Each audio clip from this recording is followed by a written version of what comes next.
আসসালামু আলাইকুম।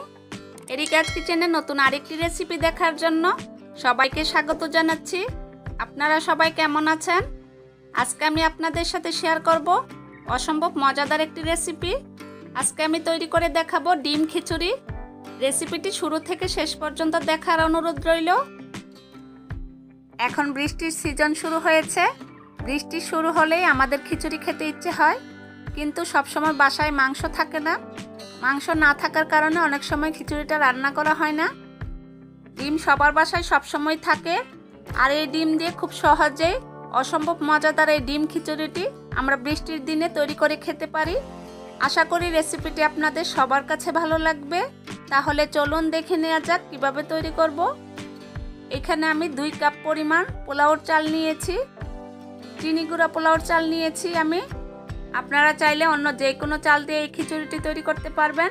বাসমতি বা আমরা রেগুলার ভাত খাই যে চালটা দিয়ে, সেটা দিয়েও। এখানে আমি 1.5 কাপ পরিমাণ মসুর ডাল নিয়েছি আর 1.5 কাপ পরিমাণ মুগ ডাল নিয়েছি। পোলাওর চালের সাথে আমি মুগ ডাল মসুর ডালটা খুব ভালোভাবে মিশিয়ে নিয়েছি। এখন আমি চালটা ধুয়ে পানি ঝরিয়ে নিব। চুলায় আমি একটি কড়াই বসিয়ে দিয়েছি আর 1/4 কাপ পরিমাণ সয়াবিন তেল দিয়েছি। সামান্য একটু লবণ আর হলুদ গুঁড়া দিয়েছি। এখন আমি ডিমগুলো ভেজে নিব। ডিমগুলোকে আমি 1 থেকে 1.5 মিনিটের মতো একটু ভেজে নিব। ডিম খিচুড়ি রান্না করার জন্য এখানে আমি 6 পিস ডিম নিয়েছি। আপনারা চাইলে ডিমের পরিমাণটা আরো বাড়িয়ে বা কমিয়েও নিতে পারেন। ডিমগুলো ভাজা হয়ে গিয়েছে, এখন আমি তুলে নিব। ডিমগুলো তুলে আমি আলু ভেজে নিব।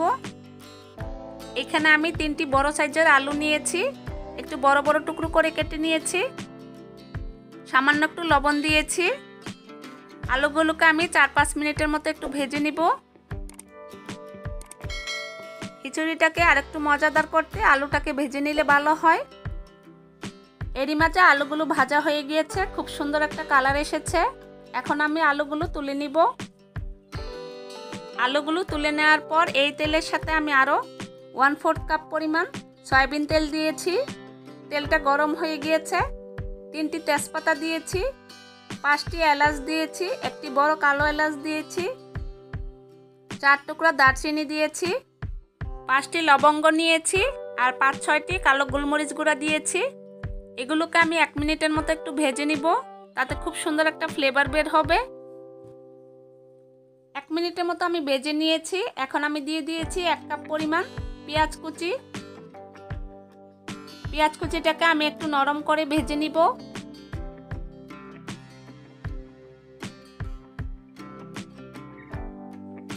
পেঁয়াজ কুচিটা ভাজা হয়ে গিয়েছে। এখন আমি দিয়ে দিব 2 টেবিল চামচ পরিমাণ রসুন বাটা, 2 টেবিল চামচ পরিমাণ আদা বাটা দিয়ে দিব।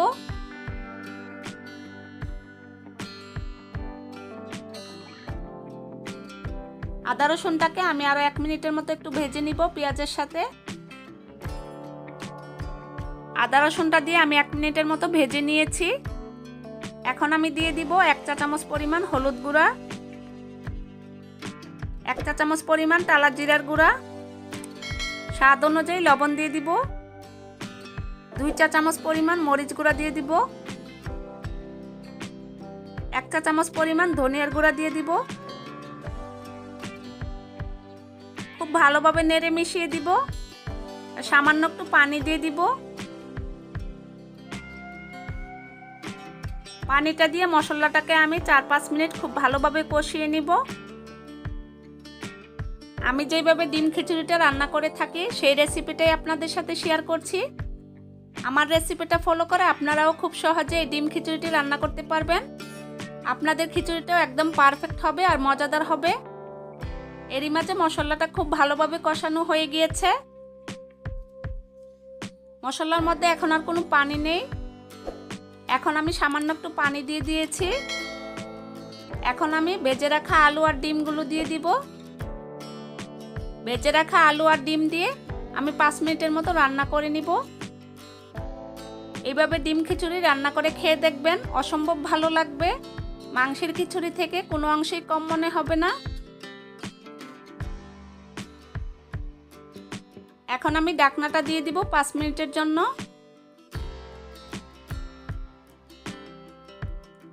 ফিরে আসছি 5 মিনিট পর।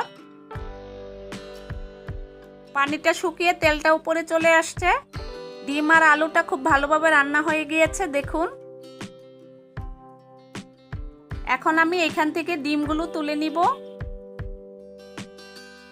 না হলে ডিমগুলো ভেঙে যাওয়ার সম্ভাবনা থাকে। সবগুলো ডিম আমি তুলে নিয়ে তারপর চাল আর ডাল দিয়ে দিব। আর ডিমগুলো অবশ্যই তুলে নিতে হবে, না হলে চাল ভাজার সময় ডিমগুলো ভেঙে যাবে। সবগুলো ডিম আমি তুলে নিয়েছি।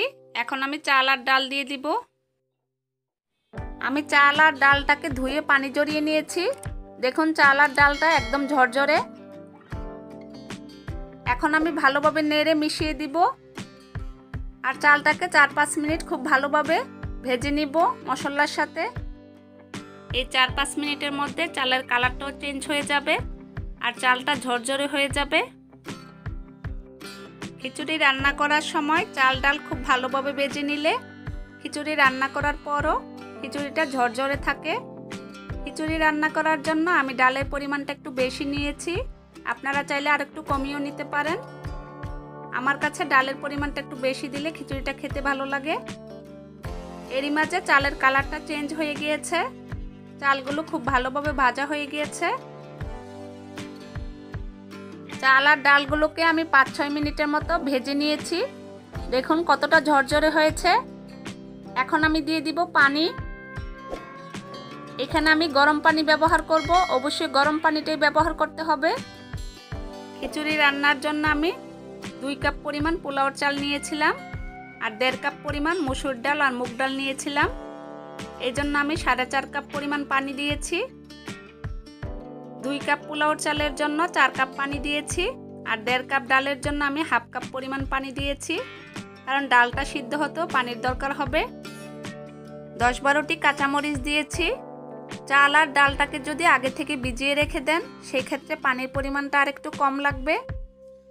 এখন আমি ঢাকনাটা দিয়ে দিব 6 মিনিটের জন্য।